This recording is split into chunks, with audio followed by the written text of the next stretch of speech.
Hello guys, welcome back to our YouTube channel. In today's video we are going to learn how to receive money by PayPal.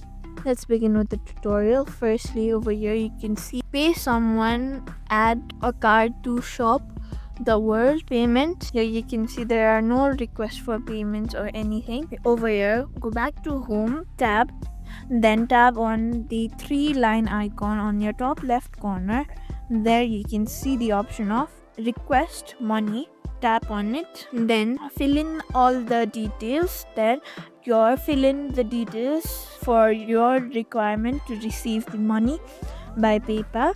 Then you'll receive the money. If it's not happening, then make sure you have added your debit card or credit card account properly. ID, you have make sure your debit card or your bank account is linked with your PayPal.